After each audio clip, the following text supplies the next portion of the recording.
Hi అండి, అందరికీ నమస్తే. Mister attitude part 60. అత్తయ్యని అడగాలి అంటుంది నేత్ర. వాట్రా, ఇంకా అడగలేదా? నీకు అసలు ఇష్టం ఉండదు కదా షాపింగ్ అంటే, నిజం చెప్పు అంటాడు నేత్ర మొహం చూస్తూ. కరెక్టే రిషి గారు, మీకెలా తెలిసింది? నాకేమో అంత టైం ఉండేది కాదు. ఎప్పుడైనా పిల్లల కోసం మాత్రమే వెళ్ళేదాన్ని. మోస్ట్లీ ఆంటీ వాళ్ళే షాప్ చేసేవారు. మనదంతా ఆన్లైన్ షాపింగ్. ఇక మిత్ర ఏజియో అన్నమాట అంటుంది.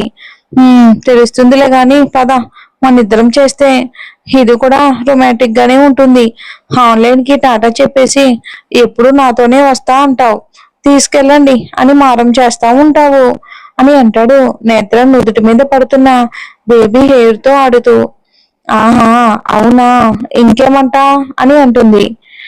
ఇంకా వారానికి ఒకసారి వెళ్దామని అడుగుతావు, తీసుకుని వెళ్ళకపోతే అలుగుతావు అని అంటాడు. ఫ్యాంటసీనా? ఉండకూడదా? ఉండొచ్చు రిషి గారు, స్వీట్ హస్బెండ్ అయిపోతున్నారుగా. నేను చాలా స్వీట్ అని దగ్గరికి రాబోతూ ఉంటే, ఓయ్ ఆగండి ఆగండి అని చెయ్యి అడ్డు పెడుతుంది. ఇంటికి వెళ్ళాక చెప్తాను ఈ పని అంటాడు. చూద్దాంగా అని సామ్రాజ్యం గారికి కాల్ చేస్తుంది నేత్ర. లిఫ్ట్ చేసి, చెప్పు నేత్ర, వెళ్ళుండారా అని అడుగుతారు ఆవిడ. అత్తయ్య, వచ్చాము. ఇందాక చెప్పారు కానీ సరిగ్గా అర్థం కాలేదు. ఏమేమి తీసుకోవాలి అని అడుగుతుంది. నేత్ర, నీకు తారాకి నల్లపూసలు, వజ్రాలు, అదే ఇక డైమండ్లు ఉన్న నెక్లెస్లు ఉంటాయి కదా, అవి. ఇంకా ఇప్పుడు ప్రతి ఫంక్షన్ లో అమ్మాయిలు వేసుకుంటున్నారు కదా, లంగా ఓణిలో ఉంటున్న లెహంగా అని. ఇక మన ఇంట్లో ఒక ముఖ్యమైన ఫంక్షన్ జరగబోతుంది. దానికి ఏమేమి అవసరం అవుతాయి అనుకుంటావో, మీకు అవన్నీ తీసేసుకో అని చెప్తారు ఆవిడ. అత్తయ్య, తారాకి కూడా తీసుకోమంటున్నారు. తను కూడా వచ్చి సెలక్షన్ చేసుకుంటే బాగుంటుంది కదా. మళ్ళీ నేను తీసుకునేది తనకు నచ్చుతుందో లేదో అంటుంది నేత్ర. అది నేను చెప్తానులే, తారని ప్రియాని కూడా పంపిస్తాను, ఈ లోపు మీరు కానివ్వండి అని చెప్తారు. అత్తయ్య, ఇప్పుడు ఇవన్నీ ఎందుకు అని అడుగుతుంది నేత్ర. నేత్ర, సరిగ్గా వినబడట్లేదు, మళ్ళీ చేస్తాను, త్వరగా తీసుకుని రండి, మళ్ళీ మనకి టైం ఉండదు అని కట్ చేస్తారు రాజ్యం గారు.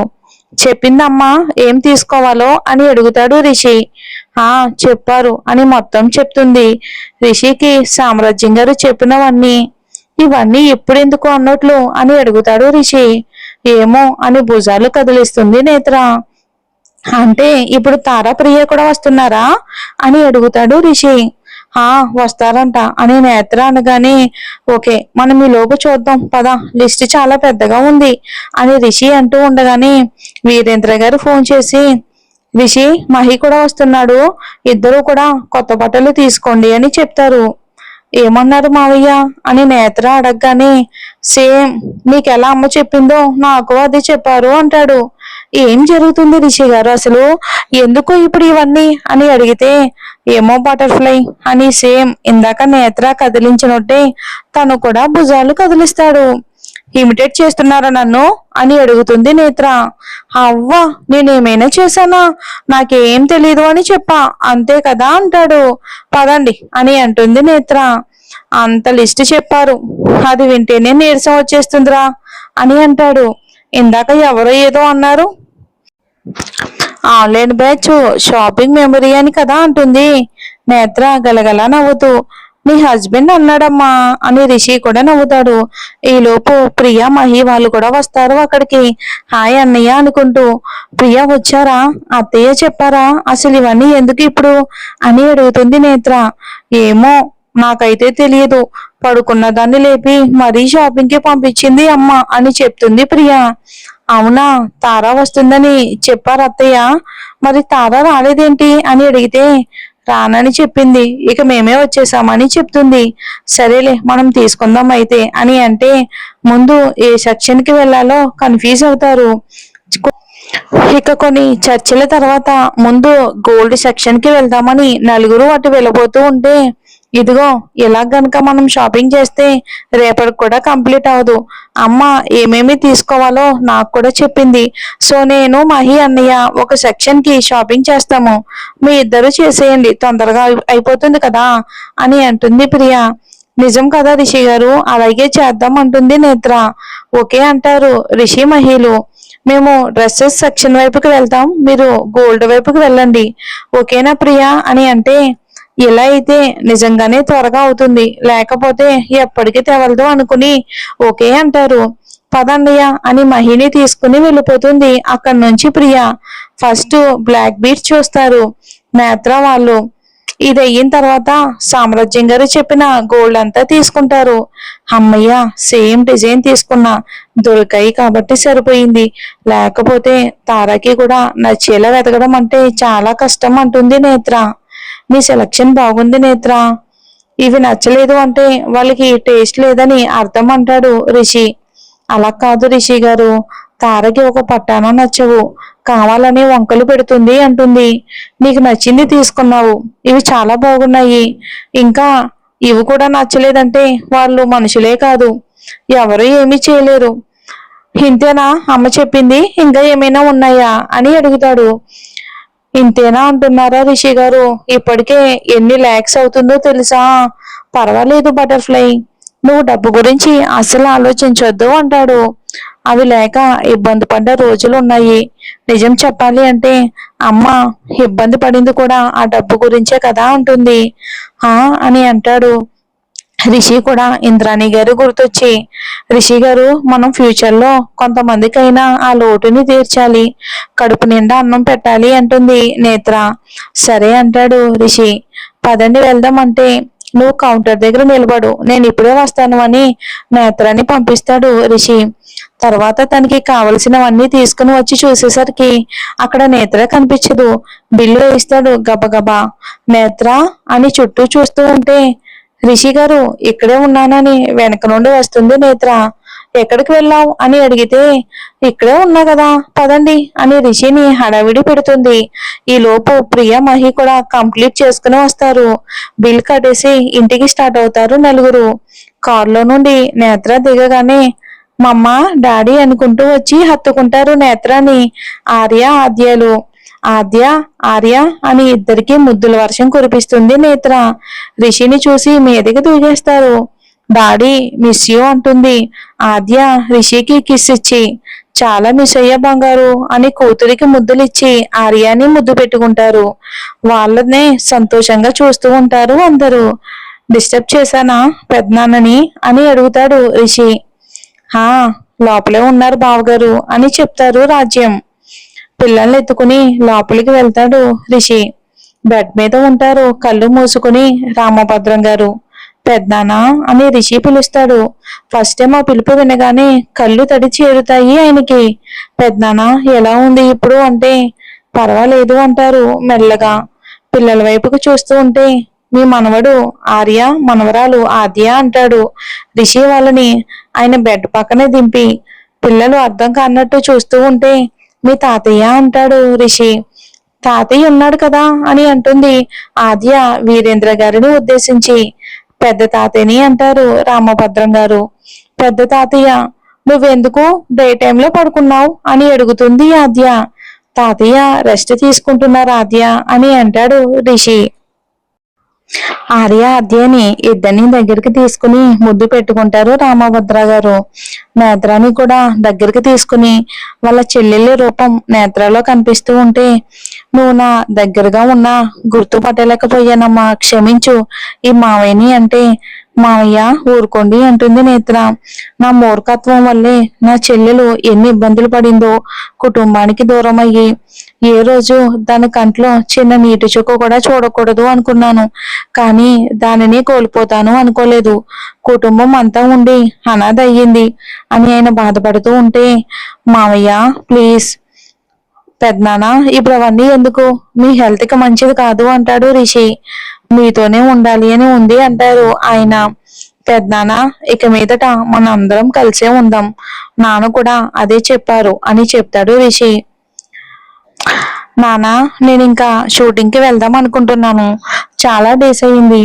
కొన్ని మూవీస్ కి డేట్స్ కూడా అనౌన్స్ చేసేసారు, బిజీ షెడ్యూల్ ఉంది అంటాడు రిషి వీరేంద్ర గారితో.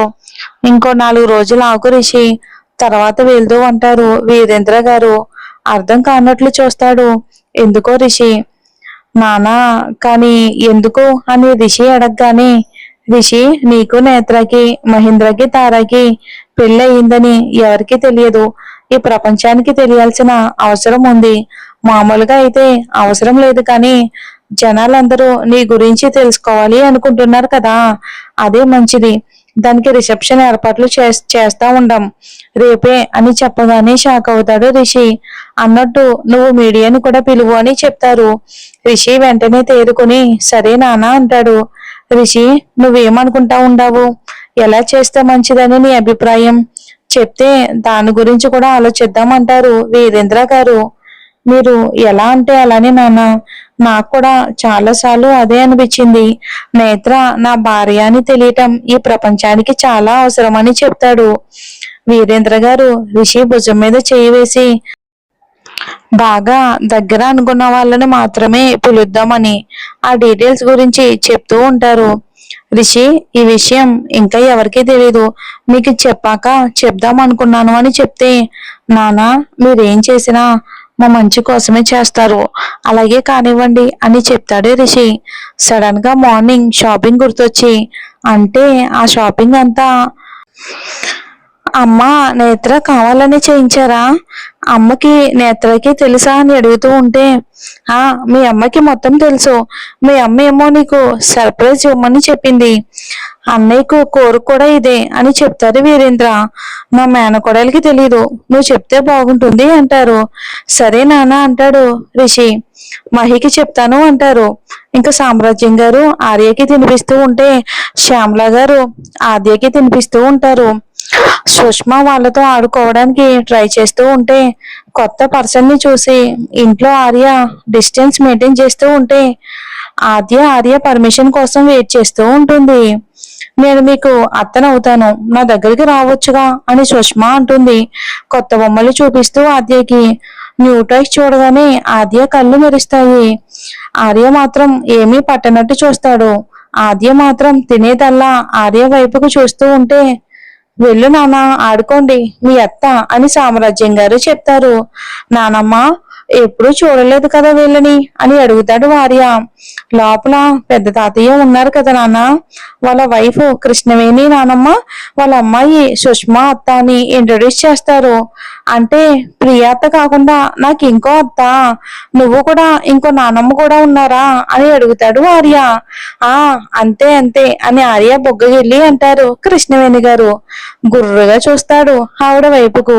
వేలడంత లేవు, వీడు చూపులతోనే భయపడేస్తున్నాడుగా అని ఆవిడ అంటే, ఆద్య నా దగ్గరికి రా, నేను తినిపిస్తాను అంటుంది సుష్మ. అన్నయ్య వైపుకు చూసి ఆర్య అని అంటుంది. ఓకే అంటాడు ఆద్యని చూస్తూ. ఈ వయసులోనే ఎంత కంట్రోలో మన ఆర్యకి. వెంటనే గెంతుతూ సుష్మ దగ్గరికి వెళ్ళి, నానమ్మ చుచ్చుమత్త తినిపిస్తానందులే అని అంటుంది ఆద్య. ఆర్య బాబు, మా మేనకోడలు కనిపించట్లేదేంటి అంటే అర్థం కానట్లుగా చూస్తాడు ఆర్య. అదే మీ అమ్మ అంటే మమ్మీ, మా మమ్మ వర్క్ చేసుకుంటుంది, ఇప్పుడు డిస్టర్బ్ చేయకూడదు అని చెప్తాడు ఆర్య.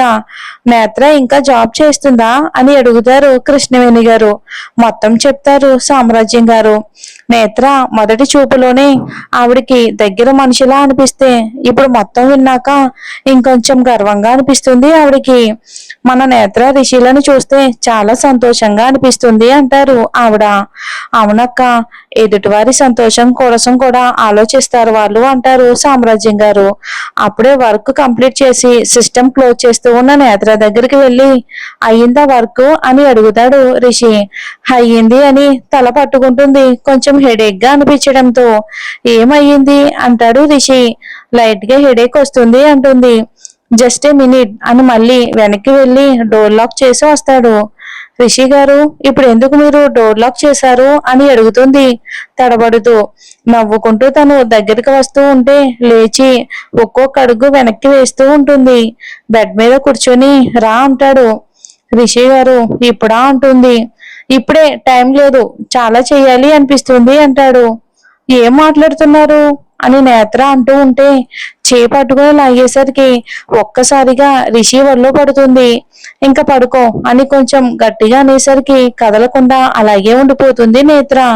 నేత్ర హెయిర్ మొత్తం విప్పేసి మెల్లగా హెడ్ మసాజ్ చేస్తూ ఉంటాడు తన వేళ్లతో.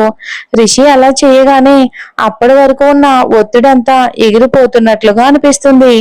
హాయిగా రిషి ఒళ్ళోనే పడుకుంటుంది. అలాగే కళ్ళు మూసుకొని పోయిందా అని అంటాడు. మీ ఫింగర్స్ లో ఏదో మ్యాజిక్ ఉంది నిజంగా అంటుంది. బటర్ఫ్లై నీకు విషయం చెప్పాలి అంటాడు. నిద్ర వస్తుంది నాకు అంటుంది నేత్ర. అవునా, ఇద్దరం పడుకుందామా అని అడిగితే ఇప్పుడు కాదు అంటుంది నవ్వుకుంటూ. మనిద్దరం వైఫ్ అండ్ హస్బెండ్ అని ఈ ప్రపంచానికి తెలియాలి కదా అంటాడు. మార్నింగ్ తన అన్న మాటల గురించి ఇప్పుడు రిషి ఫీల్ అయ్యి అలా అంటున్నాడు అనుకుని ఒక్కసారిగా లేచి, రిషి గారు నేను అన్నది మనసులో పెట్టుకున్నారా మీరు? నా హస్బెండ్ అని నాకు తెలిస్తే చాలే అంటుంది. అచ్చా, ఇంకెవరికి వద్దా అని అంటాడు. ఏమో ఏమో అంటుంది నేత్ర. ఇక కాళ్ళు పైకి పెట్టి బెడ్ మీద పడుకొని మీదకి లాక్కొని ఇప్పుడు చెప్పు అంటాడు. ఏముంది చెప్పడానికి అని అంటుంది రిషి గుండెల మీద చేయి వేసి రిషి కళ్ళల్లోకి చూస్తూ. ఇప్పుడు నీకో విషయం చెప్తాను. ఇప్పుడు ఎలా అయితే ఉన్నావో అలానే వినాలి. అస్సలు కదలకూడదు అంటాడు. కదలను. కదిలితే ఏమవుతుంది అంటుంది. నడుం మీద ఉన్న చెయ్యిని పైకి తీసుకుని వస్తూ ఉంటే వెన్ను జలతరించి తనని గట్టిగా పట్టుకుంటుంది. కదిలితే అదే అవుతుంది అని గులాబ్ జాముల్లో ఉన్న ఆమె బుగ్గను కొరుకుతాడు గట్టిగా. రిషి గారు అని అంటుంది. అల్లరి చేయకు, నేను నిన్ను ఏదేదో చేస్తున్నా అనుకుంటారు అంటాడు. ఇప్పుడు ఈ ఘాటు చూసి ఎలాగో అదే అనుకుంటారులే కానీ మీరు విషయం చెప్పండి ముందు అంటుంది. అమ్మ షాపింగ్ ఎందుకు చేయమందో తెలుసా అని అడుగుతాడు. తెలుసుగా నాకు అని అంటుంది. ఆహా, చెప్పైతే. ఇంట్లో ఇంపార్టెంట్ ఫంక్షన్ ఉందంట, అందుకే అంటుంది నేత్ర. ఏంటి ఇంపార్టెంట్ ఫంక్షన్ అని అంటాడు. అది అత్తయ్య చెప్పలేదుగా అని అంటుంది నేత్ర. నాకు తెలుసుగా అని అంటాడు రిషి. చెప్పండి మరి అంటుంది. చెప్తే నాకేమిస్తావు? ఏమీ ఇవ్వను. అత్తయ్యని అడిగితే అత్తయ్యే చెప్తుంది అని పైకి లేవబోతూ ఉంటే మళ్ళీ లాగుతాడు. దెబ్బకు మళ్ళీ వచ్చి రిషి మీద పడుతుంది. అబ్బా రిషి గారు, మీకు పెయిన్ రావట్లేదా ఇలా నేను పడుతూ ఉంటే అని అడిగితే, నిజం చెప్పాలా, నాకు చాలా బాగుంది. పూల బంతిలా ఉన్న నీ దేహం రాయిలాంటి నా శరీరంలో సరసపు సరిగమల్ని మోగించమని ప్రేరేపిస్తుంది అని అల్లరిగా నవ్వుతూ చెప్తాడు రిషి. మరి మన నేత్ర ఎలా రియాక్ట్ అవుతుంది, మరి ఫంక్షన్ గురించి ఏం జరుగుతుంది అనేది మనం వచ్చే ఎపిసోడ్ లో చూద్దామండి. Thanks for watching.